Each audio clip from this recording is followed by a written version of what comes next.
How's it going, everybody? Metal Monster here, and welcome to another Famitsu Roundup. Yes, I'm still trying to do this. It was one of my New Year's resolutions to try to do more Famitsu Roundup videos and actually get them on the internet somehow. At first, I tried doing it like recording camera, like sitting in like a futon and then putting the video up. But it seems like the process just kind of took too long, and then there was editing and everything and trying to get it perfect. So I then decided to just use Twitch to kind of just stream it and then upload it from there and kind of do it as like a live video. And since it's a live video, it would probably actually be better to have like guest speakers and stuff like that. I think that'd be a little bit more appropriate for Twitch. But still working on that. I know Skype had like a free group chat thing a while ago. Like the premium membership was free, so you could do group calls. And I should have took advantage of that, unfortunately. Yeah, I should stay on the top of that. Maybe I should check into that if they're still doing the free premium. Look into that and see if I can get some guest stars on the show. I think that'd be pretty good. But anyway, like I was saying, still trying to do this weekly, and trying to do it on Friday. Again, failing at that pretty miserably though. So, really have to work harder on that, I think. But I really find like the whole Famitsu sales, actually game sales in general, to be incredibly exciting. So I definitely don't want to give those up, and I definitely want to share the information to people, because being aware of the industry and what's doing well, how things are doing, just seems important. It seems like a good idea at the very least to have a general idea, at least as a discussion or debate point. Alright, so with that, let's go ahead and get into this week's Famitsu Roundup.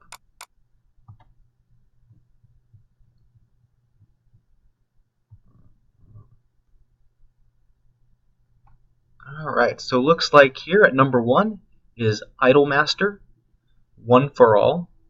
And it looks like it opened to 80,692 units.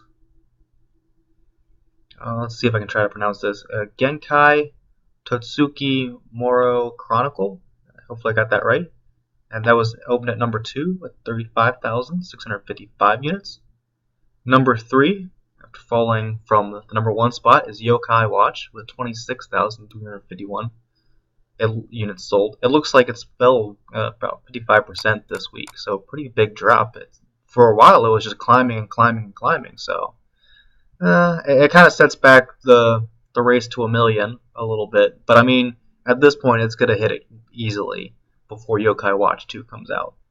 Whether or not it becomes the best-selling level 5 game, or new level 5 property, that's still up in the air. I definitely would like to see Yokai Watch hit that part. But Yokai Watch 2 is looking like it's going to come out pretty strong itself.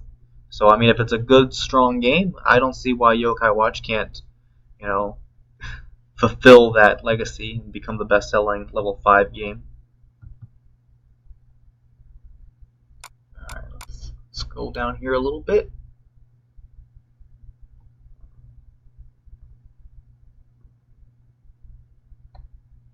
Alright, so it looks like at number 4, oh man, even harder. I'm just going to say Macross F, because I don't think I can pronounce the first part. So it looks like it might be like a bundle pack or something like that. I can't really tell. The box art doesn't really tell me much about it. But that opened at 12,277 units sold. Number 5, Mario Golf World Tour. It's kind of been hanging in there. It'll make over 100,000. I don't think the Mario Golf series has ever been super popular, but I mean, hopefully it does over 100,000. I don't see why it wouldn't. I mean, it's only got 9,000 more to go, less than that even. So it should make 100,000.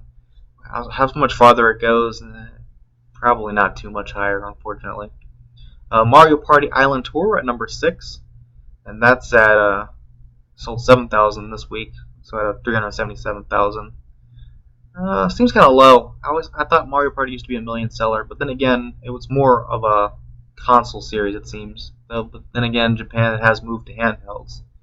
So hopefully, maybe eventually with a holiday or some good sales over the year, it might hit 500,000. I think that'd be really good for it. Sword Art Online at number 7. Hollow Fragment. So that didn't come out too long ago. It looks like it'll hit 200,000 units without too much trouble. Number 8 is Theater Rhythm Final Fantasy Curtain Call. And it's doing a little bit better than the previous entry, I think. So that's good to see that, maybe Square Enix has another little series they can do. I mean, it's a pretty fun little rhythm game, so hopefully it does well. Alright, scroll down here. I can't really see too much of Theater Rhythm. There it is. Alright.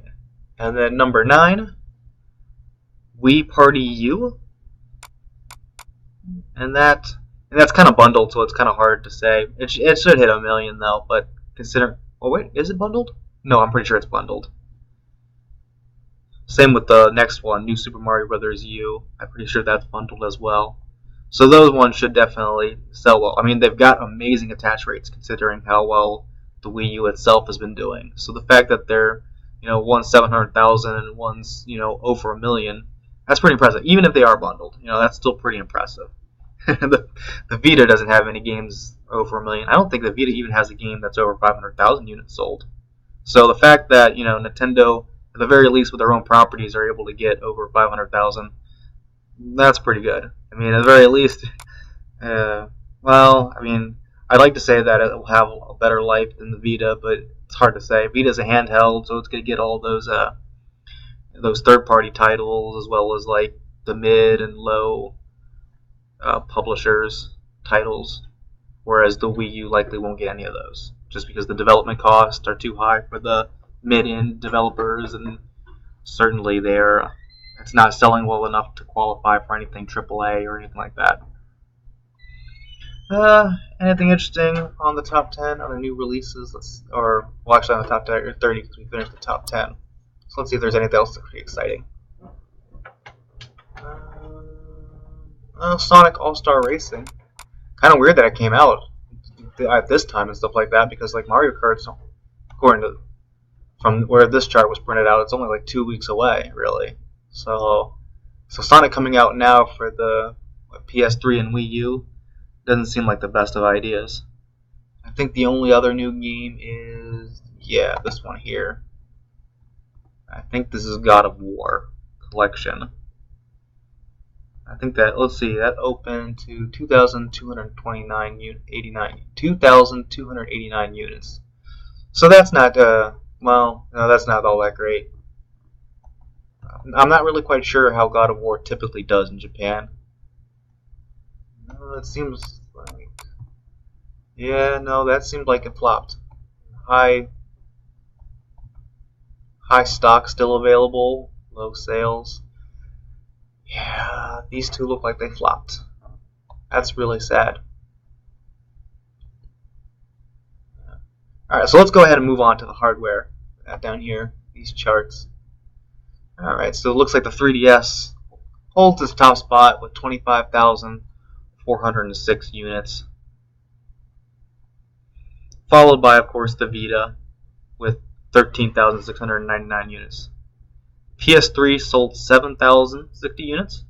And then after that, we have the new next-gen consoles. PlayStation 4 with 6,887, and closely behind the Wii U with 6,836 units. And then, of course, we got the PSP 1,360 with 100 units, and the Wii itself with 123. So, console-wise, things are looking pretty bleak. I mean, the 3DS has fallen significantly from last year. It's quickly approaching being down over 50%, so that's really rough, and no one's really picking up the slack. The Vita is up compared to last year, and it's one of the few consoles. Actually, I think the Wii U is up as well. Yeah, the Vita and the Wii U are both up compared to last year, so that's a bright spot there, in a way. But the Vita itself is quickly falling to last year's levels, which is kind of sad considering it's much stronger this year than it is last year. But I mean, it's at 13,000 and last year was at like 11,000. So I mean, seeing it fall back to those levels, it's really disheartening in a way. The PlayStation 4 already under 10,000. I mean, I think it took a little bit longer than I projected and stuff like that, but still, that is incredibly fast. I think that's one of the fastest drops to sub 10,000 in Japan. I'd have to do more research on that, but I can't think of anything in the recent term that dropped that fast. So it's falling behind PS3. It may start falling behind Dreamcast shortly. I mean, one of the things that's holding it up is this really good launch. So it's kind of sad to see how much it's fallen so far. And so it's certainly not picking up any of the slack from the drop of the 3DS. And certainly the Wii U isn't either. The Wii U might get a slight bump next week. I don't think Mario Kart has a bundle, and that might help it not fall to like abysmal levels next week. If it did have a bundle, then the Wii U, of course, we'd expect it to drop, probably to like sub 5,000 levels. But since it doesn't, likely people will buy more Wii U's in anticipation. Everything else, PSP, 360, Wii, those are all really, really old. So the fact that they're still on there is an impressive testament to the systems itself, even if they are fairly marginal amounts.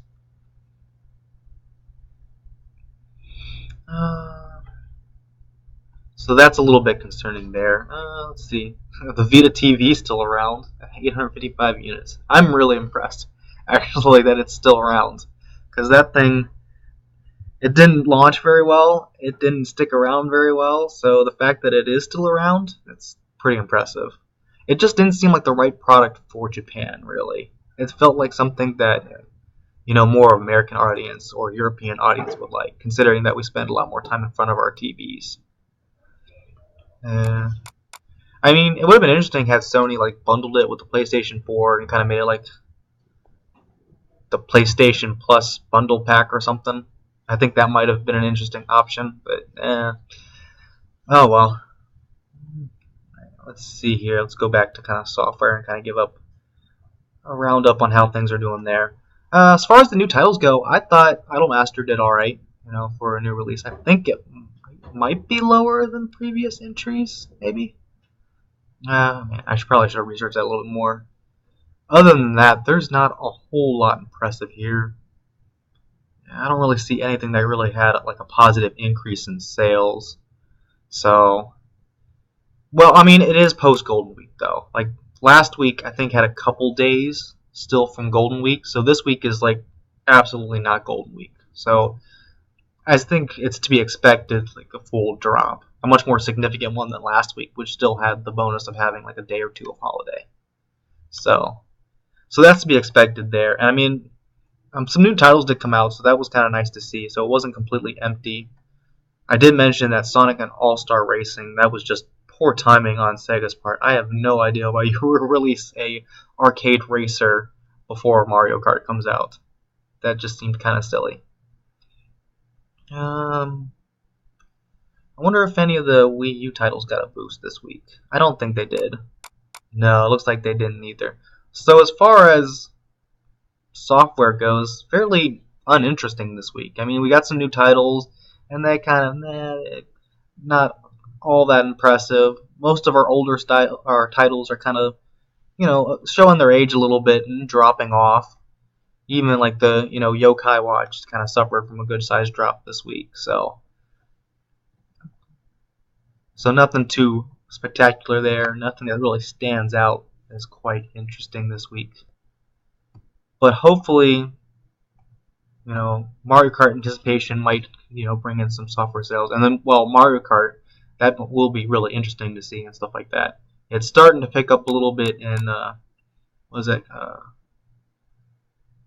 Comgent or something like that. Some kind of like rating system for like pre-orders. So it is starting to pick up there and the pre-orders in Amazon. So it will be interesting to see how it launches and how it affects the Wii U sales. Or whether it maybe even kickstarts, the rest of the industry itself. Maybe big seller gets people in and gets people to buy some other things as well. So that could be really good. So next week, probably more of the same, but then the following week we can definitely see some big numbers.